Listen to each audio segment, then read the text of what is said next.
पे मैंने ताना बनाया हुआ है, ठीक है।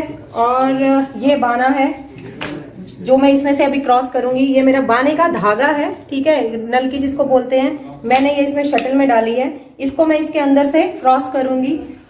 सेम हम ताना बाना जिसको बोलते हैं, ठीक है, ये वही प्रोसेस है। और उसीलिए बोलते नहीं कि दिमाग में क्या ताना बाना चल रहा है, इट मीन्स कुछ प्रोसेस चल रहा है, यानी ताना बाना इज ए प्रोसेस। वो प्रोसेस होने के बाद आपका ये कपड़ा बनता है। अब ये देखो, ये मैंने रेजाई बनाया है, सो ये खद्दर हमारा तैयार होता है। तो कोई भी प्रोसेस दुनिया में, कोई भी कपड़ा कहीं भी बनता है, वो ताने और बाने से बनता है। पहले ताना बनेगा और फिर बाना बनेगा।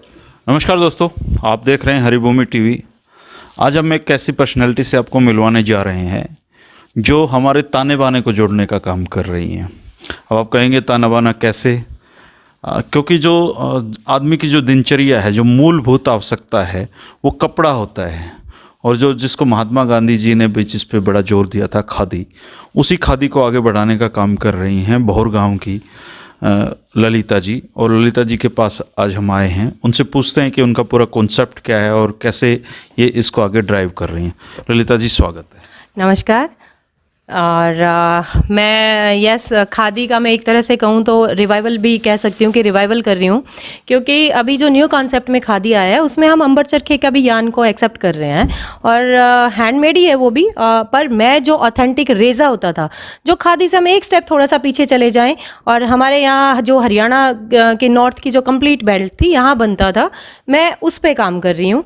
और मतलब मुझे दुख होता है ये जान के कि हरियाणा में कुछ लोग जानते हैं रेज़ा नाम, अगर आप इससे बाहर जाते हैं वहाँ रेज़ा का मतलब ही कोई नहीं जानता है कि रेज़ा भी एक टेक्सटाइल इंडस्ट्री में बहुत बड़ा महत्व रखता है। ये चीज़ कहीं ना कहीं विलुप्त हो गई है। जैसे रेजा तो हरियाणवी जो समाज है उसकी दिनचर्या का ही एक हिस्सा था। रेजे से ही अपने सारे कपड़े बनते थे पुराने। मैंने देखा, मेरी दादी एक रेजे का ही ओढ़े रखती थी, रजाइयाँ भी उसकी होती थी। तो आपने रेजे को जो पुनर्जीवन एक तरीके से दिया है, ये कॉन्सेप्ट कहाँ से आपके दिमाग में आया? सर, इस कॉन्सेप्ट के पीछे पता नहीं मुझे नाम लेना चाहिए या नहीं, पर सर को बुरा लगेगा तो भी मैं नाम ज़रूर लूँगी आज। It's doctor Ramphal Chahal. Actually उन्होंने मैं एक हार्डकोर डिज़ाइनर थी, कॉस्ट्यूम डिज़ाइन करना मेरा काम था और सेलिब्रिटीज़ के लिए मैं डिज़ाइन कर रही थी। सो उन्होंने मुझे थोड़ा सा बोला था कि एक ड्रेस दिखा के कि भाई आपको ये ड्रेस पता है क्या है। मैंने कहा सर स्कर्ट है। मेरे लिए वो कॉटन की स्कर्ट थी और उससे ज़्यादा कुछ नहीं था। तो बोले तू डिज़ाइनर नहीं है, तू है दर्जी। वो मुझे पिंच हुई कहीं ना कहीं कि मैं इतना क्वालिफाइड होकर अपने आप को स्टूडियो मेंटेन कर रही हूँ और मैं दर्जी बोल रहे हैं। तब उन्होंने बिठा के मुझे बोला, बेटा ये है रेजा, आपने सुना है कभी? मैंने कहा सर नहीं सुना। दामन से भी पहले हमारा कॉस्ट्यूम होता था खारा दिखाया था। दामन तो बहुत बाद में आए हैं। दामन के अंदर लामन लगा करती, वो खारे की हुआ करती। तो मेरे लिए बहुत इंटरेस्टिंग सा कॉन्सेप्ट था। तो मैंने कहा सर आप ये ड्रेस मुझे दे दो। बोला मैं दूंगा तो नहीं। मैंने कहा सर देनी तो पड़ेगी। तो उन्होंने वो मुझे ड्रेस दी अपनी, उनकी शायद ग्रैंड माँ की या मदर की ड्रेस थी। और इनफैक्ट उन्होंने मुझे ज्वेलरी वगैरह भी दी, सिल्वर की ज्वेलरियाँ थी सारी आर्टिफिशियल, जिस पे मैं रिसर्च वर्क कर सकूँ। तो वो दामन ला के मैं ना उन्हें 15 दिन का टाइम मांग के आई थी कि गूगल के भरोसे सारी दुनिया है, तो मैं भी उसी के भरोसे थी। और जब मैंने गूगल चेक किया तो पता चला कि रेज़ा नाम से लोगों के नाम है, कॉस्ट्यूम से रिलेटेड कुछ भी नहीं है, कुछ भी।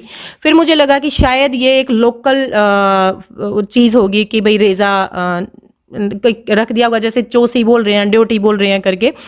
देन मेरा मैथोलॉजी में बहुत ज़्यादा इंटरेस्ट है और मैं ऋग्वेद पढ़ रही थी। ऋग्वेद में इसका बाकायदा नाम मेंशन है रेज़ा। वहाँ से मुझे फिर ये क्लिक हुआ कि नहीं, इट्स अ सिमिलर, कुछ सिमिलर है। फिर मैंने रविंद्र को आके बोला कि suddenly I stop my studio कि मुझे काम नहीं करना और मुझे इस पर वर्क करना है। बोला ओके, तो काम कर लो। तो मैंने स्टिल 14, 15, 16 3 साल कंटिन्यूअस मैंने इस पर रिसर्च किया। शायद ही कोई गांव बचा होगा जिस 16 3 साल यस शायद कोई गांव बचा होगा जिस गांव में मैं नहीं गई। डॉक्टर रामफल चहल और डॉक्टर फोगाट जितना मुझे हेल्प कर सकते थे, इन्होंने मुझे हेल्प किया। और 15 दिन बाद खैर मैंने जो रिसर्च उनके सामने प्रेजेंट करी और उन्होंने प्राउड फील किया कि हाँ, इतना इससे ज़्यादा शायद कोई नहीं कर सकता था। और फिर मुझे सडनली आप ये है ना कि जब आप पूरा डूब जाते हो तो आप सबसे पहले शायद उसके खोने की वजह ढूंढते हो।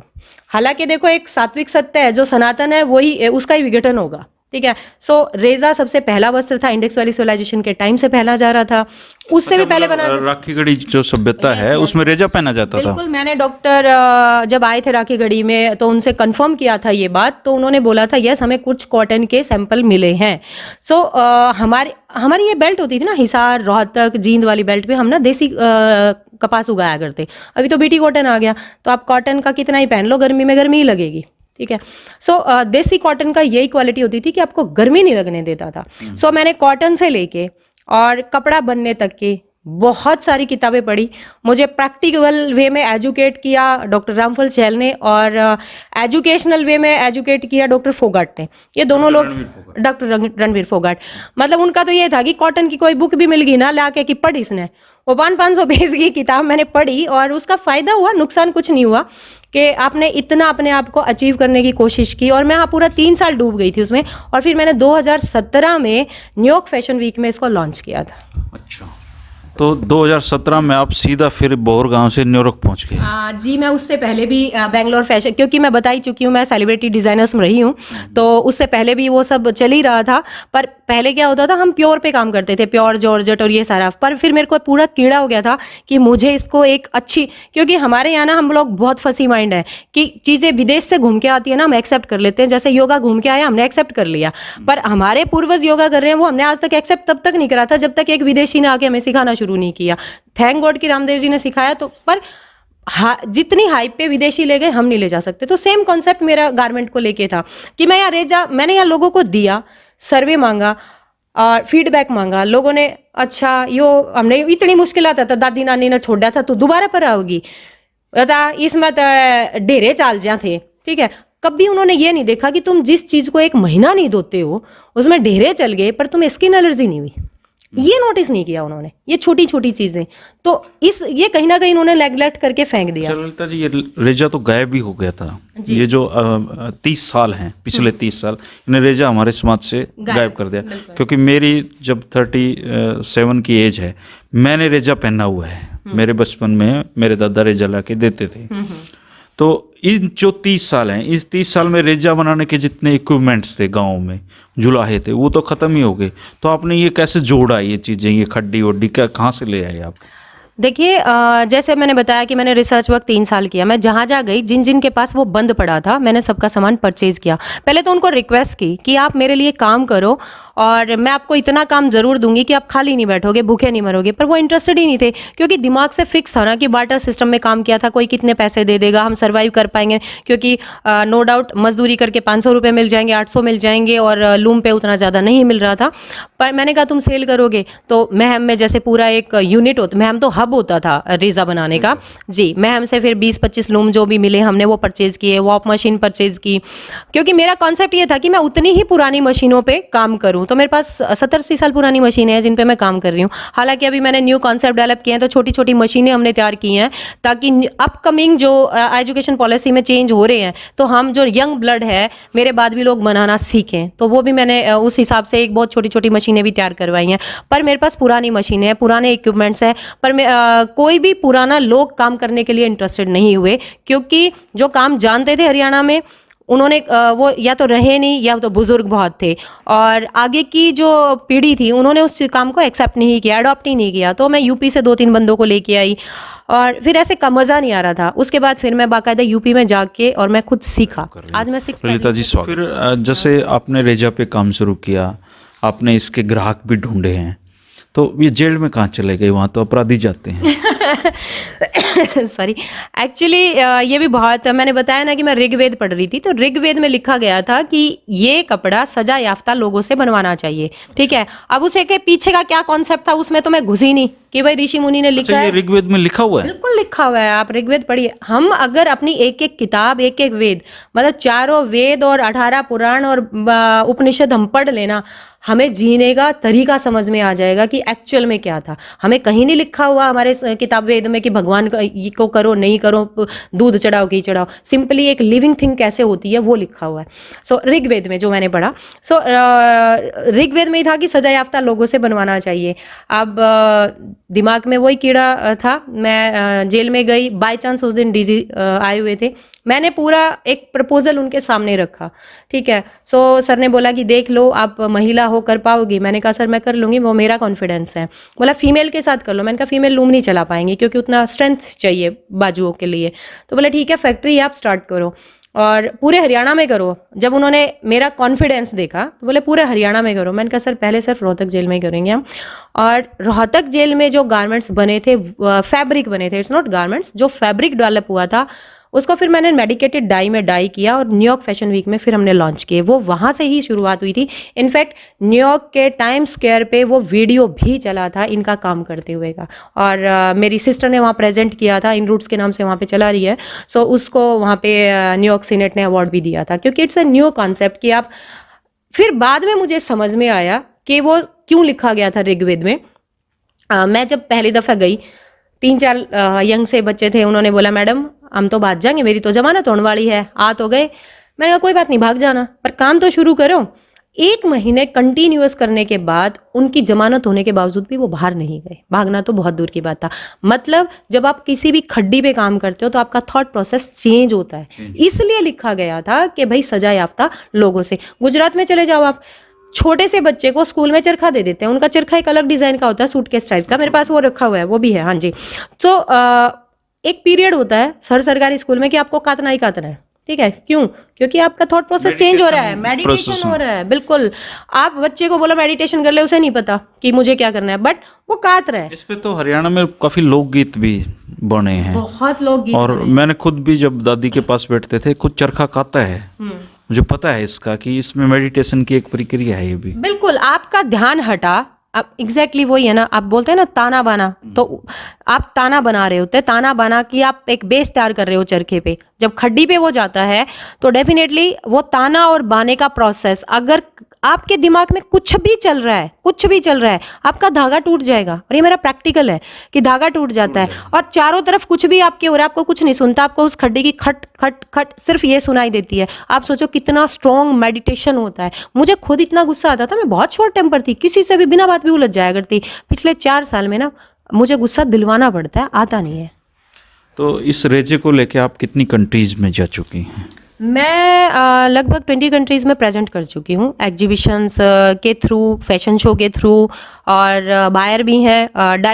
मतलब डायरेक्ट एक्सपोर्ट मैं नहीं करती, थ्रू एक्सपोर्ट हम देते हैं कि किसी एक कंपनी ने हमें ऑर्डर दे दिया, इंडियन कंपनी ने, तो हमें बना दिया इस तरीके से। तो आपने जीरो से शुरू करके आप इस रेजे के कारोबार को कहाँ तक लेके गई हैं टर्नओवर में?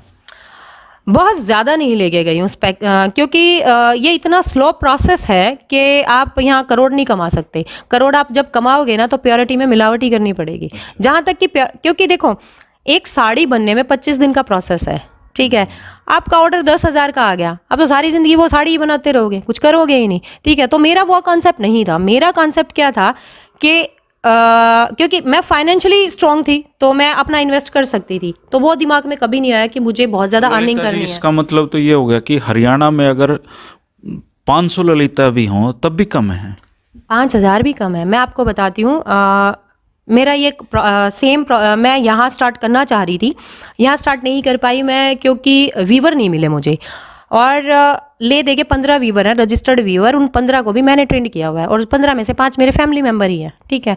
सो आप एक ह्यूज थॉट प्रोसेस के साथ काम नहीं कर सकते। दूसरा, हरियाणा के लोगों को वापस उसी स्किल्ड में लाना इम्पॉसिबल है, क्योंकि फैब्रिक बनाने का काम पर्टिकुलर एक कम्युनिटी करती थी। पहले सूत तो आपको किसी को कहना ही नहीं पड़ता था। नहीं, अभी तो गवर्नमेंट ने क्या किया ना कि गवर्नमेंट ने आपको बाउंड नहीं किया कि आप हाथ स्पिन करो। अब अंबर चरखे आ गए हैं। अंबर चरखे में आपको कॉटन धागे का एक लूम आता है, वो रोल आता है, वो लगाना है, बटन दबाना है, देन 8 स्पिंडल से आपका धागा बन के आ गया।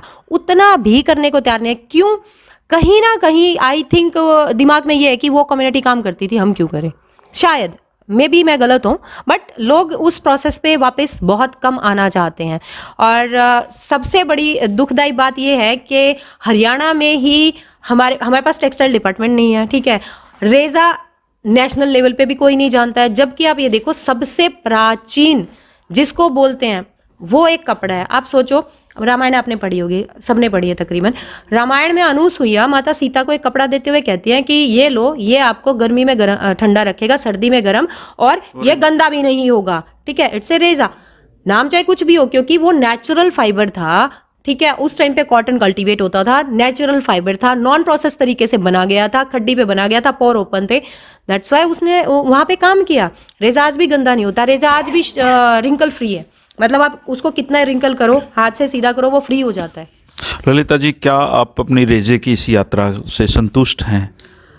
मैं अपने रिसर्च से संतुष्ट हूँ, पर यात्रा से नहीं। रीज़न ये है कि अभी मैं कहूँ वर्ड में मोनोपोली है मेरी, मुझे वो नहीं चाहिए। मुझे ये चाहिए कि जो चीज़ें ख़त्म हो गई थी ना, वो आनी चाहिए। हर घर में एक बंदे के पास रेज़ा का ज़रूर कुछ ना कुछ होना चाहिए। ये जो कम्युनिटी ख़त्म हो गई थी, ये स्किल्ड ख़त्म हो गया था, ये वापस होना चाहिए। एक मॉड्यूल है केरला स्टेट का मॉड्यूल, मैं आपको बताऊँ, वहाँ स्कूल यूनिफॉर्म बंटता है, हैंडलूम पे कत के सारा यूनिफॉर्म बिक रहा है, मतलब उनका हैंडलूम आज भी जिंदा है। पूरे साल बच्चों को जो कपड़ा यूनिफॉर्म में जाता है वो सारा खड्डी पे बनता है, तो उनका टेक्सटाइल जिंदा है वहाँ पे। ये हम भी, हमारी सरकार भी बच्चों को यूनिफॉर्म फ्री देती है। सो वो यूनिफॉर्म हम अगेन ऐसे सेटअप बना के, खड्डी पे बना के, और वो बना सकते हैं। और बजट कोई ज़्यादा नहीं आता, जितना पॉलिस्टर के लिए बन रहा है उतना ही कॉटन में, क्योंकि पॉलिस्टर को बनाने के लिए जितना ट्रांसपोर्ट का एक्स्ट्रा, बिजली का एक्स्ट्रा, मशीन का एक्स्ट्रा जुड़ता है, यहाँ तो मैन पावर है, कुछ भी एक्स्ट्रा नहीं है। आपके अंबर चरखे से बना के अगर हम लूम पे काम करना शुरू कर दें, सो एक तो बहुत सारा लोगों को रोजगार जनरेट हो जाएगा, ठीक है, और लोगों को ये जो गवर्नमेंट जॉब का कीड़ा है कहीं ना कहीं ये खत्म हो जाएगा, क्योंकि वेल स्किल्ड बच्चे हैं, बस जो काम करना नहीं चाहते। बस जो अंबर चरखा है, इससे क्या हर घर में एक यूनिट लगाई जा सकती है इस तरह? अंबर चरखा एक यूजुअल नॉर्मल चरखा भी है, ठीक है, खादी भी उस पर सब्सिडी भी देता है कि कोई भी ले आए, ठीक है, उसके ऊपर रोल डलते हैं। इवन आप वो काट के खादी में भी वापस धागा दे आते हो, खादी भी खरीद लेगा, ठीक, या मेरे जैसे हैं वो भी परचेज करेंगे। और साथ में धागे के अलावा मेरा मेन कॉन्सेप्ट है कि लूम आने चाहिए। एक तो मेडिटेशन होगा, क्राइम जोन कम होगा, लोगों को रोजगार मिलेगा, और आपका जो एक डेड स्किल है जिस पे आप प्राउड फील करते हो, वो आपका रीजनरेट हो जाएगा। अभी आपके साथ कितने लोग जुड़े हुए हैं? अभी तो बस कुछ सेल्फ हेल्प ग्रुप है, जेल में है, यहाँ गांव के लोगों को ज़बरदस्ती पकड़ पकड़ के काम कराती हूँ। और प्लस अभी हम स्टार्ट कर रहे हैं कि मेरे पास बहुत सारे बच्चे निफ्ट, पर्ल एकेडमी या अशोका यूनिवर्सिटी में एज ए प्रोफेसर मैं स्किल डेवलपमेंट ही सिखाती हूँ। वहाँ पे बाकायदा लूम सेट किया हुआ है, हर बुधवार को मेरी क्लास होती है, सिर्फ इसलिए कि उनका एक थॉट प्रोसेस और स्ट्रॉन्ग मेडिटेशन हो। यहाँ स्कॉलर रोजरी स्कूल में 6th क्लास के बच्चे वीव करना जान रहे हैं, सो 6th क्लास से लेकर 10th क्लास के बच्चों को हम लोग काम सिखा रहे हैं। तो अभी हमने यही सोचा है कि जिन भी बच्चों को फैशन टेक्नोलॉजी से या नॉन फैशन से हैं, जिन्हें अपना थॉट प्रोसेस चेंज करना है, जिन्हें ये स्किल सीखना है, हम वो सिखाने जा रहे हैं। सो उम्मीद है कि मैं अच्छे तरीके से सिखा पाऊँ। एक और मैं आपको दिखाऊँ, ये देखिए, ये मेरा ही बनाया हुआ है, ठीक है, कहने को आप इसको खेस या कुछ भी कह सकते हैं, ये रेजा का ही है। ऐसा ही तो महिलाएं ओढ़ती थी। बिल्कुल बिल्कुल, इसका कुछ नाम भी था, ठीक है ना। वो एक्चुअली कढ़ाई करते थे, और ये प्रिंट है, ये अजरक है, ठीक है, और अजरक भी ये सारा हाथ से बना हुआ है, और अजरक भी हमारा लॉस्ट क्राफ्ट है। ये रेजा के कपड़े पे, ये देखिए, ये सारा ये पीछे से प्लेन है, ये पूरा ये पीछे से प्लेन है, ये आगे से हमने प्रिंट किया, और ये सारा हाथ का प्रिंट है। इसको एक को प्रिंट करने के लिए 1 महीना लगता है, ठीक है, और ये नेचुरल डाई है। आप ये सोचो कितना खूबसूरत पीस है। ओढ़ना का तो दूर की बात है, मेरे को तो लगता है मैं इसको दीवार पे टांग के रखूं। सो ऐसे ही हमारी ब्यूटी होती थी जो हमने खत्म कर दी। आजकल सब कुछ केमिकल पे चला गया। मैं इवन मेडिकेटेड डाई पे फोकस कर रही हूँ। पहले वो डाई करना भी, मतलब हमारी जो बुढ़िया डाई करती थी, मेरे पास जो खारे रखे हुए हैं, एक भी खारे का रंग नहीं निकला हुआ। आज इंडिगो डाई करो, लोग बोलते हैं कि वो ब्लीड करता है, निकल जाएगा, तो नेचुरल है, ऐसा नहीं है। हमें डाई करना नहीं आता, इसलिए ये चिपका दिया उसके ऊपर। हमारी बुढ़िया डाई करा करती ना, कार्बन ऐश में उसको डिप कर देती थी, मतलब गाय का जो गोश्त जलाया करती, रात को दूध दाद भी हो गया, वो हारा की राख हुआ करती, धागा काटा, डाई करा। अगर आपको ध्यान हो, डाई करने के बाद वो क्या करती थी, उसके नीचे दबा दिया करती, सुबह का डाया करती, धोया करती। वो कलर, मेरे पास 250 साल पुराने कपड़े रखे हुए हैं, आज तक उनका कलर ब्लीड नहीं करता। भाई पोतड़े तो सुने होंगे आपने। आज पोतड़ों का पूरा विज्ञान, और जो हमारी दादी थी बुढ़ापे में जो पोतड़े तैयार किया करती बच्चों के पीछे, वो रेजे के पोतड़े होते थे।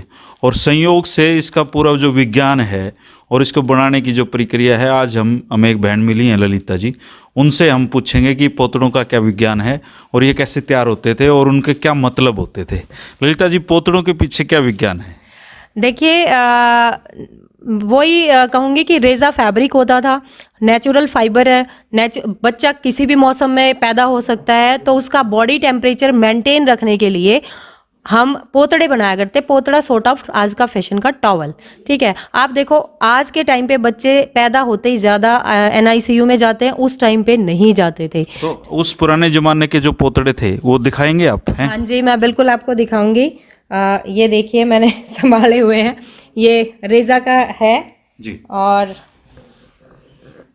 ये देखिए, ठीक है, ये जो इसके पोतड़ा है, हाँ जी जी, इस पे ये जो हल्दी का है जी, ये ना शुरू दिन से ही क्या होता था, आपका बॉडी टेम्परेचर मेंटेन कपड़ा रखता था, और हल्दी एंटी बैक्टीरियल है, एंटी यस, तो बच्चे की स्किन क्या ये कर दिया, उसको वॉश कर दिया, हल्दी इसके अंदर रह गई, यानी बच्चे को जो पैदा होते टाइम थोड़ी बहुत फंगस हो गया या एलर्जी हो गई, दाना हो गया, वो हल्दी उसको रिकवर कर देती थी। पहले दिन पैदा होते ही इसमें लपेट लिया करते। ठीक, सो इसमें भी अगर आप देखो, आप मतलब एक पूरा हमारा डिजाइन है, कॉन्सेप्ट कि सूरज है, चांद है, चिड़िया, तोते, यानी आपके पशु, आपके नए आगमन के प्रतीक, आपके पाँव, स्वास्तिक, ठीक, ये आपके ये कॉर्नर में स्वास्तिक हैं, ये जानवर बनाए हुए हैं, ये आपका पूरा परिवार का ब्यौरा है कि 2 भाई हैं, 4 भाई हैं या 1 बहन है, क्या है, वो पूरा ब्यौरा निकालती थी नान का, मतलब पर्टिकुलर एक कम्युनिटी होती थी। तो ये भी कह सकते हैं कि प्रकृति से बच्चे का पहला परिचय ऐसे होता था। एग्जैक्टली मतलब माँ के गर्भ से निकलते ही आप दूसरी प्रकृति के बीच में हो तो वो अनइवन फील नहीं होता था। नेचुरल फाइबर आपको कभी भी अनकंफर्ट रख ही नहीं सकता, आप बच्चा कंफर्टेबल फील करता था, और हल्दी आपकी स्किन को रिपेयर कर लेती थी कि ऊपर कुछ लगाने लीपने पोतने की जरूरत ही नहीं होती थी। ये तो हुआ पोतड़ा। अब मैं इसके आगे थोड़ा सा आपको और बताती हूँ। 40 दिन कहते थे ना, जापा 40 दिन कोई अंदर नहीं आएगा, बाहर नहीं जाएगा, और जापा है तो जापे में अंदर रखा करते। स्किन देखो, एक जान में से दूसरी जान बनते टाइम आपकी स्किन तो क्या बॉडी स्ट्रक्चर क्या सब कुछ खत्म ही हो जाता है। ठीक है, सो 40 दिन का हमारे बुजुर्ग रेस्ट देते थे ताकि जो हमारी बॉडी है वो हील कर जाए अच्छी तरीके से। 40वें दिन बाद होता था कुआं पूजन, स्पेशली जब लड़का होता था, आजकल लड़कियों पे भी हो रहा है, अच्छी बात है। सो वो 40वें दिन के बाद क्या होते थे, एक सिर पे कपड़ा बांधते थे, कोथड़ी बोला करते, जो यहाँ बंधती थी। ठीक है, सो उनका ये इस तरीके से डिजाइन होता था। अच्छा, ठीक है, इसको वो क्या करा करती औरतें, सिर में बांध दिया, मैं आपको दिखाऊं जैसे प्रोसेस करके, इसको यहाँ यूं बांध देती थी। अच्छा, ठीक है, कि आपका पूरा जो सिर है वो कवर हो गया, क्योंकि आप घर से बाहर निकल रहे हो, 40 दिन बाद आप डायरेक्ट सनलाइट में जा रहे हो, या आप कहीं भी आप निकल रहे हो, हवा में जा रहे हो, जच्चा के लिए। और ये वाला जो हिस्सा होता था, इस हिस्से को क्या करते थे, इस तरीके से फोल्ड करके और उस जच्चा के यहाँ बांध देते थे। ठीक है, यहाँ बांध के इसमें रखते थे बाजरा। ठीक है, बाजरा आपके नए अनाज की वो रहता था, नॉर्मली मोटा ही खाना होता था। अब इसके पीछे का रीज़न क्या था, नेचुरल फाइबर है, बॉडी टेम्परेचर मेंटेन रखना है। आप 40 दिन बाद बिस्तर से उठ के बाहर जा रहे हो, बाहर कैसी हवा आपको नहीं पता है, तो जो भी हवा है आपका जो पेट का हिस्सा है वो इससे मेंटेन रहेगा, और सिर से ठंड ना लगे वो उससे मेंटेन रहेगा। ठीक है, सिंपल ये हमारा साइंस होता था। ललिता जी, कितना बड़ा विज्ञान है हमारे बुजुर्गों की बातों में, इस रेजे में, और इसके पीछे जो साइंस है। मुझे लगता है कि हमने जीवन में सबसे बड़ी जो भूल की है वो इस चीज़ को भुला कर की है। देखिए, ये तो है ही, आप जब भी अपने बुजुर्गों को इग्नोर करना शुरू करते हैं तो गलतियां तो वहीं से होनी शुरू हो जाती हैं। और मैं इस चीज़ को बहुत अच्छे से समझ सकती हूँ, क्योंकि मेरी लाइफ हॉस्टल लाइफ रही है, मतलब प्ले वे से मैं बोर्डिंग में थी, मैंने बुजुर्ग के नाम पे कुछ ऐसा जिया ही नहीं। सो मेरे लिए वो गांव का कस्टम और ये सब बहुत ना क्यूरियोसिटी वाला था, शायद इसलिए मैं इंजॉय कर पाई। मैं आपको बताऊं, टर्मरिक जो हल्दी हम जिसे बोल रहे हैं, हल्दी हम यूज़ करते थे क्योंकि इसमें जो हीलिंग पावर थी, इसमें क्रिक्यूमिन होता है, एक जो केमिकल हमारा है। सो वो क्रिक्यूमिन आपकी बॉडी के लिए सबसे बेस्ट है। आज भी अगर कोरोना में भी देखो, कह रहे हैं हल्दी में गाढ़ा घोल लो, क्योंकि क्रिक्यूमिन आपको इम्यूनिटी सिस्टम देगा। ठीक है, खून आपको खेलते खेलते कट जाया करते, माँ हल्दी नहीं लगा दिया करती। ठीक है, अब आज भी लगा लेते हैं। सो वो जो क्रिक्यूमिन है, वो हल्दी की जो क्वालिटी है वो आपको स्किन प्रॉपर्टी से बचा रही है। कपड़ा आपका बॉडी टेम्परेचर मेंटेन करना है, और आपको चाहिए क्या जिंदगी से, प्रकृति से निकल के आप प्रकृति की गोद में जा रहे हैं। मुझे समझ में ही नहीं आता ये टॉवल का प्रोसेस, कि आप टॉवल में बच्चे को रख के। ये किसने आपको तैयार करके दिए? ये गांव में एक बुजुर्ग महिला है। एक्चुअली देखो, पहले हर काम एक कम्युनिटी वाइज होता था, ठीक है। ये इस हिस्से का काम जो था वो पर्टिकुलर एक नायन कम्युनिटी बोलते हैं, ठीक है। नाई बाल भी काट दिया करता था, फीमेल आके ये तैयार करती थी, और वो जच्चा का लुक आफ्टर जितना टेक केयर होता था वो सब कुछ जो था वो बच्चे को नहलाना धुलाना और जच्चा का केयर करना और ये सारा करना, दीवारों पे स्वास्तिक निकालना। इवन अभी तो जैसे ये वुड वर्क के पीछे छिप गया सारा, अदरवाइज मैं हर फेस्टिवल पे गेरू से सब दीवारों पे वो कस्टम आज भी करवाती हूँ। 90 ईयर्स बुजुर्ग है, मैं उसको लेके आती हूँ, आराम से बिठाती हूँ और समझाती हूँ, क्योंकि उसके साथ रहने से शायद मैं 5-6 चीज़ें वो सीख जाऊंगी जो मैं आगे अपनी जनरेशन को दे जाऊंगी। वरना तो ये चीज़ें खत्म ही है। किसको पता है कि छठी पे क्या होता है, या मतलब दशहरे पे हमें क्या करना है, गोवर्धन पे क्या करना है, आज की जनरेशन को नहीं पता है बिल्कुल भी। पर ये बुजुर्ग, ये हमारी ना बिल्कुल वो कहते हैं ना कि लास्ट की चलती हुई फुलझड़ी है, बस उनसे पकड़ के हम जितना सीख लें वो उतना बेटर है। दोस्तों, अपने पोतड़ों के पीछे पूरा विज्ञान देखा है। मैं चाहूँगा कि हर घर में ये बात पहुंचाएं, और जब भी पोतड़ों का जिक्र हो जरूर इसको देखें। इसके पीछे एक पूरा विज्ञान था। हम ललिता जी के आभारी हैं जिन्होंने पूरा विज्ञान समझाया है। हरिभूमि टीवी देखने के लिए आपका बहुत आभार।